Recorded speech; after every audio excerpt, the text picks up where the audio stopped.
O crepúsculo engolia lentamente as torres de pedra fria de Madrid, naquele impiedoso inverno de 1661, tecendo um manto de sombras sobre um império que, sem saber, exalava o seu último suspiro de glória. No coração do mosteiro do palácio de El Escorial, o vento castiga os muros como se a própria natureza pressentisse o horror que está prestes a tomar forma. O ar está saturado de incenso, suor e um leve cheiro de ferro. O cheiro do sangue real. Atrás de uma porta de carvalho maciço, a rainha Mariana de Áustria agoniza. Os gritos são animais, dilacerantes, desumanos. A dor não é apenas física, é a última resistência de uma dinastia que se recusa a morrer. Há facas, toalhas encharcadas, rezas a meia voz. Então, de repente, silêncio. A porta se abre. Não há aplausos, não há vivas, apenas uma parteira pálida, trêmula, com as mãos tingidas de vermelho. Não diz nada, não é preciso. Nasceu um menino, mas não como príncipe, não como salvação. O que ela carrega nos braços não chora, não se move. Sua língua sobressai, grande demais para a boca. A mandíbula se projeta, como se o rosto tivesse sido esculpido pelo erro. Seus olhos abertos não focam, seus membros são flácidos, seu corpo sem resistência. Não há vida, apenas a ilusão dela. E, no entanto, eles se ajoelham. Os cortesãos inclinam a cabeça, os sacerdotes fazem o sinal da cruz. As criadas choram, não por emoção, mas por medo. Porque esse menino, embora grotesco, é sangue real. Porque seu sobrenome é Habsburgo. Ninguém pronuncia a verdade que todos veem. Esse menino não é um herdeiro, é um presságio, uma advertência que respira.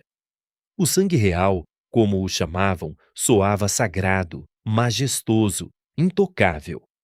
Mas o que ninguém dizia em voz alta era que esse sangue não estava apenas abençoado, estava envenenado, dobrado sobre si mesmo, como uma serpente que devora a própria cauda. E no centro desse labirinto genético está ele, Carlos, o menino que não veio para salvar a dinastia, mas para mostrar a sua condenação. Não houve choro, não houve alegria, apenas começou o grande ato de fingir. Antes de explorar histórias esquecidas de sobrevivência e sofrimento, por favor, deixem um gostei e inscrevam-se se apreciam as verdades ocultas da história e compartilhem nos comentários de onde estão assistindo. Adoro saber que estamos explorando essas histórias antigas juntos, conectados através do tempo e do espaço pela nossa curiosidade sobre o passado. A obsessão pela pureza de sangue. Muito antes de Carlos abrir os olhos, se é que alguma vez chegaram a ver com clareza, a condenação já havia sido selada. Seu corpo não passava do último elo de uma cadeia de erros repetidos com devoção. Porque na corte dos Habsburgos, o amor não se buscava no mundo exterior. Buscava-se nos próprios retratos. Durante séculos, a dinastia mais poderosa da Europa alimentou uma obsessão: a pureza.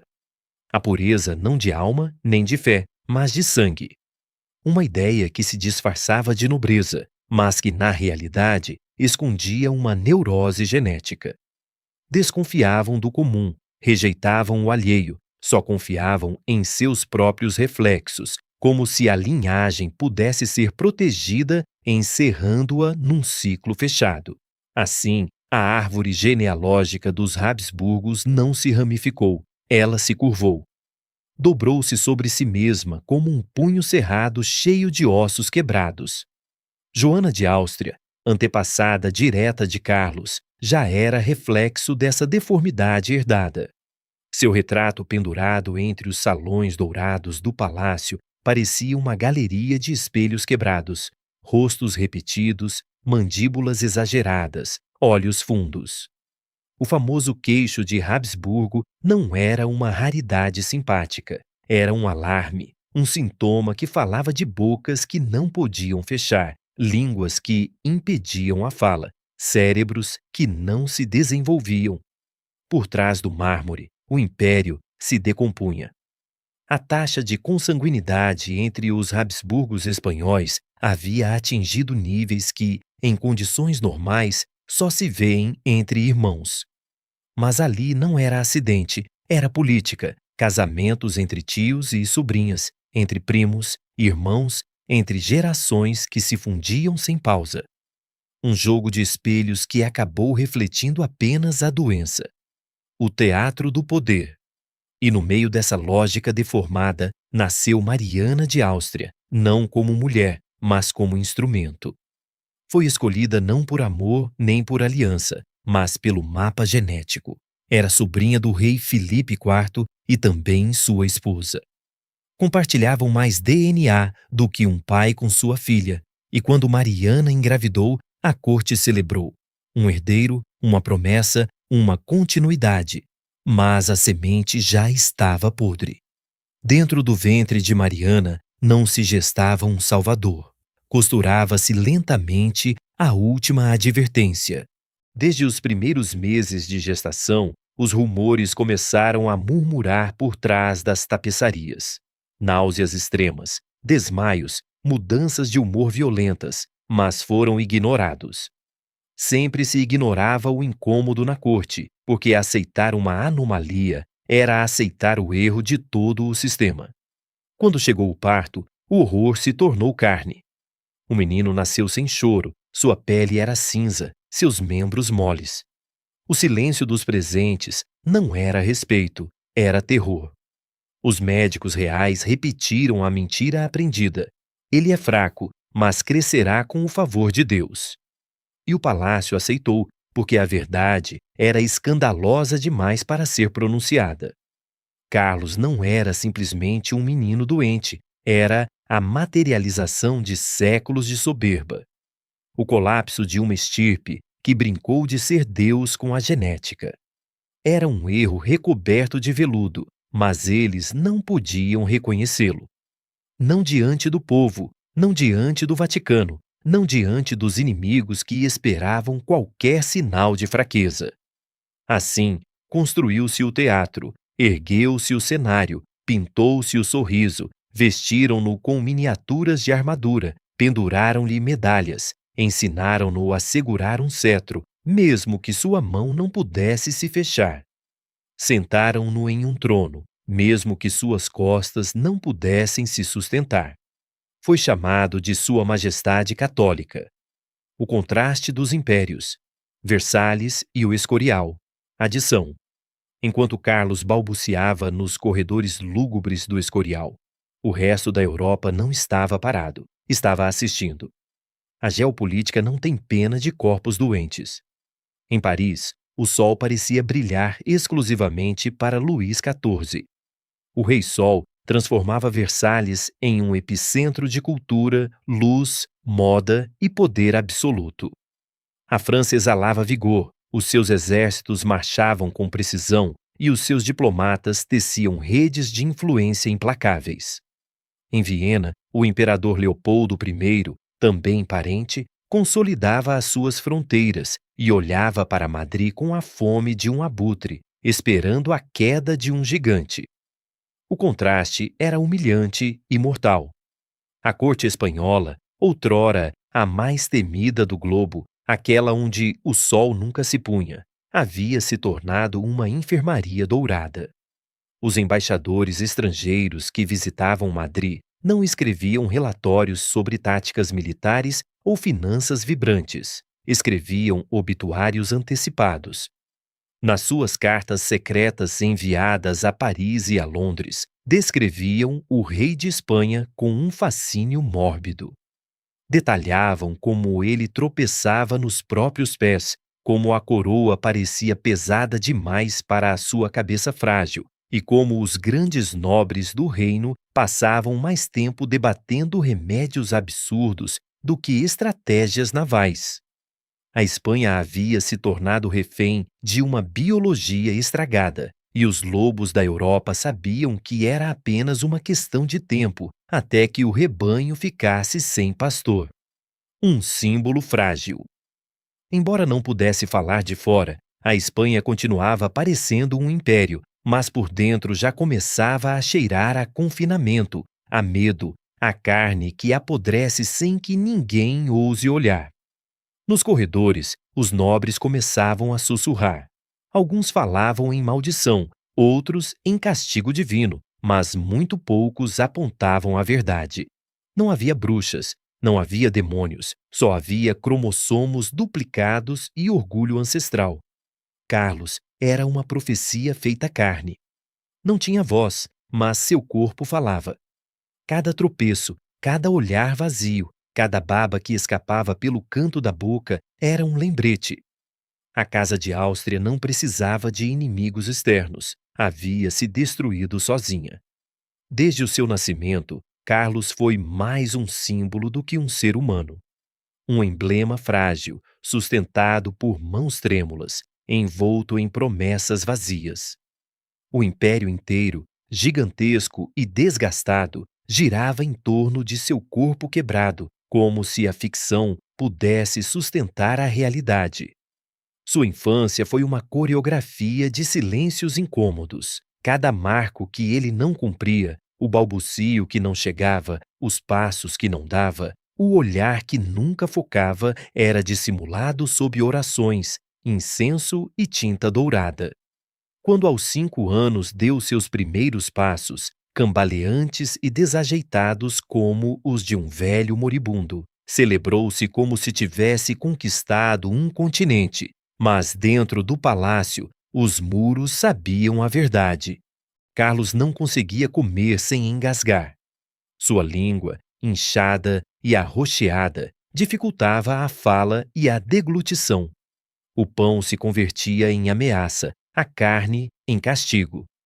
Suas amas de leite tinham que secar seu queixo constantemente, enquanto suas roupas se encharcavam de baba, como se seu corpo estivesse em constante derramamento. Os tutores, um após o outro, fracassavam. Carlos não aprendia a ler, não memorizava orações, distraía-se com a textura de um bordado ou a chama de uma vela. Quando falavam com ele, não respondia. Quando era corrigido, chorava como um bebê de peito. Alguns dias, do nada, lançava gritos agudos, mordia os móveis, batia nos criados, uma fúria cega, sem sentido, sem direção, mas até isso foi maquiado. Disseram que era um temperamento régio, que seu silêncio era contemplação, que seus acessos eram sinais de uma mente incompreendida. A sombra do exorcismo e o desespero espiritual, adição. Quando a medicina do século XVII falhou, e falhou miseravelmente com as suas sangrias e emplastros inúteis, a corte virou-se para a última fronteira da ignorância, o sobrenatural. Se o sangue dos Habsburgos era perfeito por decreto divino, argumentavam os conselheiros e monges, então a condição de Carlos só podia ser obra do diabo. Nasceu assim o mito que lhe daria o seu apelido histórico, o enfeitiçado, Helvetizado. Os aposentos reais transformaram-se rapidamente num cenário de terror litúrgico. O confessor real, Fray Froilán Dias, convenceu-se de que demônios habitavam as entranhas do monarca. Relíquias sagradas de toda a cristandade foram empilhadas ao redor da cama de Carlos. Ossos de mártires e farrapos de túnicas sagradas eram esfregados na sua pele ferida, na esperança de expulsar um mal que não era espiritual, mas genético. Realizaram-se sessões de exorcismo angustiantes. Sacerdotes gritavam comandos em latim para um rei que apenas tremia e chorava, confuso pelas luzes das velas e pelo cheiro sufocante de água benta e incenso. Inquiriram freiras, torturaram camponesas acusadas de bruxaria e consultaram videntes. Todo o país entrou num frenesi místico, procurando desesperadamente bodes expiatórios mágicos para não ter de admitir a terrível e laica verdade biológica. O rei não estava possuído, o rei estava biologicamente arruinado. E cada exorcismo apenas drenava ainda mais a pouca vitalidade que lhe restava. a regência nas sombras. Assim começou a grande farsa da corte dos Áustrias, transformar o patológico em prodigioso. A rainha-mãe Mariana tecia a teia do poder a partir das sombras. Governava em nome de um rei que nunca havia reinado, assinava decretos por ele, respondia a embaixadas, recebia relatórios que Carlos nem sequer conseguia compreender. Tornou-se a regente eterna, escondendo-se atrás da fraqueza do filho como um general atrás de uma estátua. Os retratistas pintavam o que o olho não via, uma mandíbula mais harmoniosa, olhos mais vivos, uma postura mais firme. A óleo, Carlos era majestoso, em carne era apenas humano. O povo, faminto e oprimido por impostos asfixiantes, não tinha acesso à verdade. Só viam os quadros, os desfiles, as procissões. Nelas Carlos era carregado como um troféu murcho, balançando-se em sua liteira, com o olhar perdido e a boca entreaberta. E mesmo assim, os nobres aplaudiam, porque a alternativa era impensável. Se Carlos não fosse o rei, se o seu corpo fosse um erro e não uma escolha divina, então todo o sistema desabaria. Então o poder não provinha de Deus, mas do acaso, e o império não era eterno, mas mortal. Assim, tudo se tornou teatro. Cada conselho real era um ato. Cada cerimônia, uma coreografia de fingimento. Os ministros curvavam-se diante de um jovem que não entendia nenhuma palavra. Os casamentos sem semente. E ainda assim se falava em casamento. Porque se algo mantinha viva a esperança naquela corte moribunda, era a ideia de um herdeiro. Se Carlos pudesse procriar, então o império continuaria. Se não, tudo teria sido em vão. Escolheu-se uma esposa, Maria Luísa de Orleans, sobrinha de Luís XIV. Uma jovem de 17 anos, educada na elegância de Versalhes, atirada sem escolha para os braços de um rei que parecia mais cadáver do que homem. A noite de núpcias foi um espetáculo em câmera lenta. Alguns diziam que Carlos chorou, outros que rezou, muitos que simplesmente ficou olhando sem saber o que fazer até que chamaram um criado para lhe explicar. Não houve consumação, não houve esperança. Os médicos começaram o seu desfile. Tônicos, afrodisíacos, pérolas moídas, mosca espanhola, extratos animais, mas não havia poção para reparar uma linhagem deformada desde a raiz.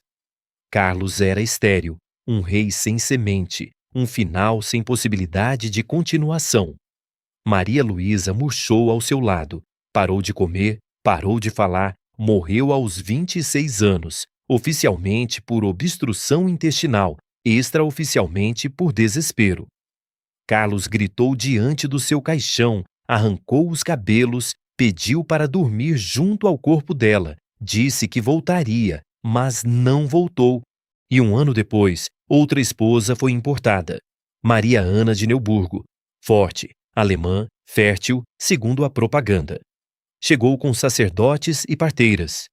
Mas o resultado foi o mesmo: silêncio, humilhação, vazio.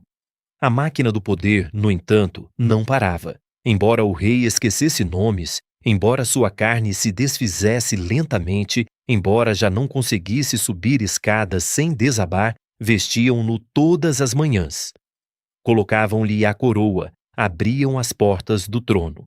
O império fingia que continuava vivo, mas a única coisa que respirava era o cadáver do passado, sustentado por mentiras, orações e uma vontade desesperada de não olhar para o abismo. A agonia interminável. Aos 30 anos, o corpo de Carlos já não habitava a vida.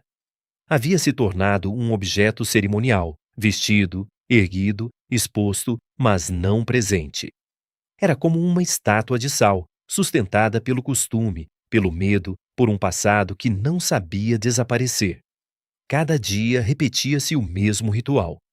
Acordavam-no, lavavam-no com panos mornos, vestiam-no com brocados que ele já não podia sentir. Sentavam-no no seu trono, enquanto os seus lábios murmuravam nomes perdidos no tempo. A corte observava-o com uma mistura de devoção e horror, não por aquilo que ele era, mas por aquilo que representava. Carlos já não era um homem, era uma fronteira. O limite entre o antes e o depois. A rainha Maria Ana, cada vez mais sozinha, mantinha o teatro de pé. Governava da penumbra dos corredores, assinava editos em seu nome, controlava o acesso ao seu leito como se fosse um relicário, não por amor, mas por função. Porque enquanto o rei respirasse, os inimigos não podiam reivindicar o trono. Enquanto o rei continuasse vivo, o mito poderia ser sustentado, mas o mito estava rachando.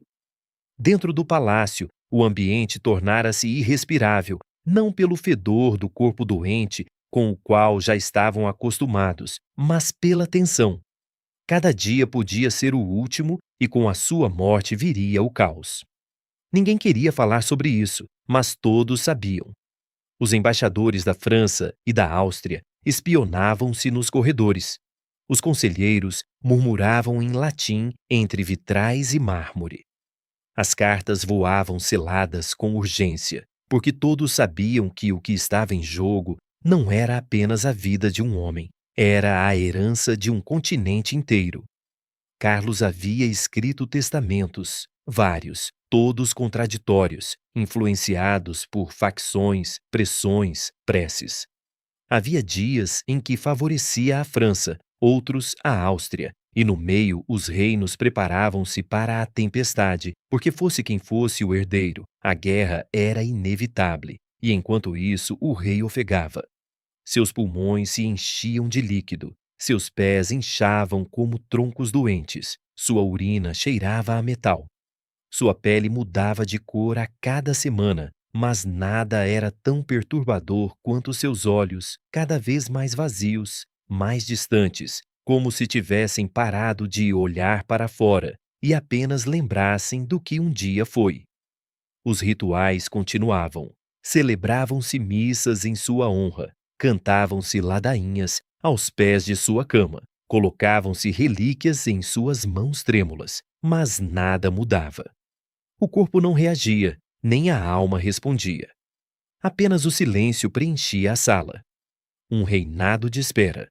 E o silêncio era uma sentença. Os médicos já não falavam de cura, apenas de contenção. Alimentavam-no com colheres como a uma criança. Trocavam suas roupas 3 vezes ao dia. Seus ossos haviam se tornado tão frágeis que qualquer pressão podia quebrá-los. Dormia com os olhos entreabertos, como se a morte ainda não ousasse olhá-lo de frente, e mesmo assim ele não morria. Essa foi a sua última forma de reinar, a espera. Um reinado de respirações entrecortadas, de batimentos intermitentes, de relógios sem ponteiros. A corte inteira ficou suspensa nessa espera, como se o tempo não passasse, como se todo o aparato imperial dependesse do próximo suspiro.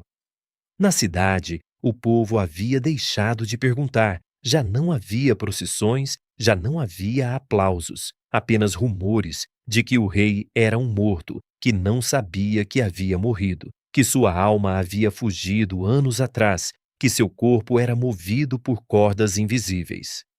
Alguns rezavam, outros riam com amargura. A maioria simplesmente sobrevivia. Mas o império, fingia. As pinturas continuavam mostrando um monarca ereto, saudável, vestido de ouro. As cartas oficiais falavam de decisões reais. As crônicas escreviam sobre sua devoção religiosa. Vendia-se a imagem de um rei sábio, contemplativo, tocado por Deus. O fim da dinastia. Quando finalmente chegou o princípio do fim, não houve trombetas nem profecias cumpridas, nem céus rasgados, apenas um silêncio espesso, o mesmo que envolvia cada canto do Escorial desde o primeiro dia. Carlos tinha completado 38 anos, mas seu corpo já era o de um ancião esquecido pelo tempo. Pesava pouco mais de 40 quilos. Seus olhos, cobertos de cataratas, vagavam pelos corredores como se procurassem rostos do passado. Falava em murmúrios, em frases quebradas que misturavam nomes mortos com orações sem sentido. Suas pernas não o sustentavam. Seu hálito cheirava a carne estagnada. Sua pele, frágil como um pergaminho velho, abria-se com o toque dos lençóis e, no entanto, ele ainda respirava. Os médicos, os sacerdotes, os embaixadores, todos sabiam que a contagem regressiva havia começado. Sua morte, então, tornou-se uma questão política. O testamento foi redigido e reescrito em segredo. Os conselheiros debatiam em sussurros.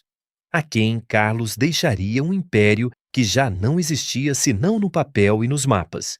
E enquanto o tabuleiro diplomático ardia em prognósticos, o rei morria lentamente como uma ampulheta que se recusa a esvaziar. A rainha Maria Ana, agarrada ao pouco que restava, continuava a desempenhar o seu papel. Assinava decisões, manipulava cartas, mas o seu rosto denunciava o desgaste. O povo, por outro lado, já não fingia. A fé cega na monarquia havia se desfiado com cada fome, com cada imposto injusto. A figura do rei já não gerava reverência, mas pena.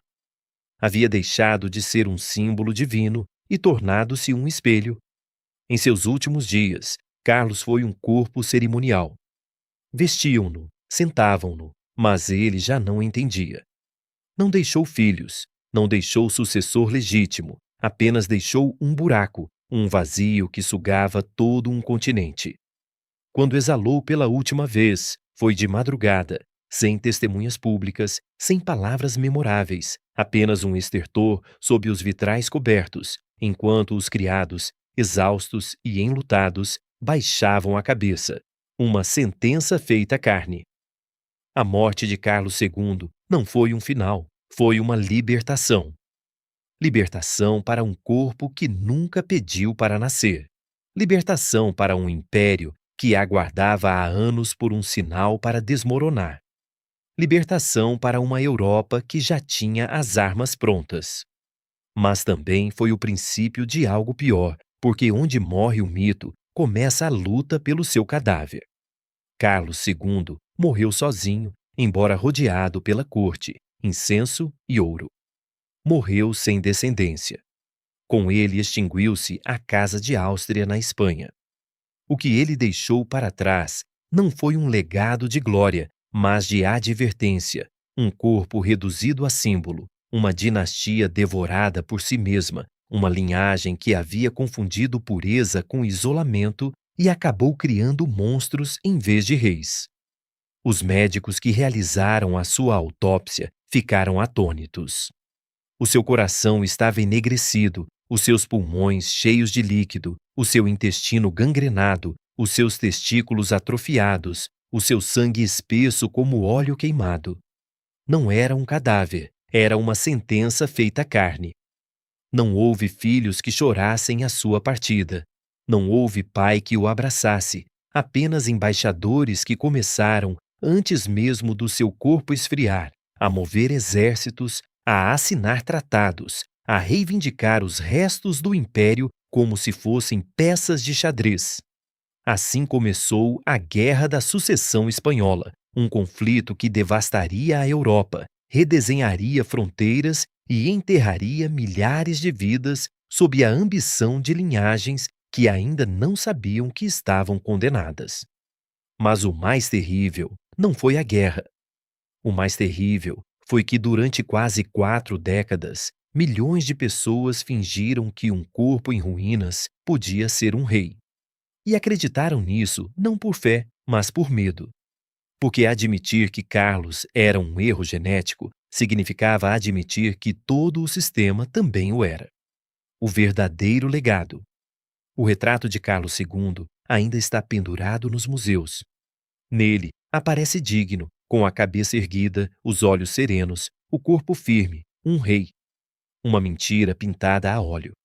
Sob a superfície da tela, no entanto, está a verdade. Um ser humano convertido em marionete, em máscara, em ritual sem alma. Um homem que nunca foi livre, que nunca pôde escolher, porque nasceu dentro de uma prisão de sangue e sobrenome. Sua vida não foi uma história de maldade, mas de consequência. Não foi um tirano, não foi um déspota, foi o produto final de um modelo de poder que privilegiou o berço sobre a capacidade, o sobrenome sobre o mérito, o mito sobre a biologia. E a sua imagem, tão grotesca quanto silenciosa, converte-se num espelho. Obriga-nos a olhar não apenas para uma dinastia morta, mas para nós mesmos, para as nossas instituições que se mantêm pelo costume, para os nossos líderes que herdamos por tradição, para as nossas mentiras coletivas que repetimos para não quebrar a estrutura.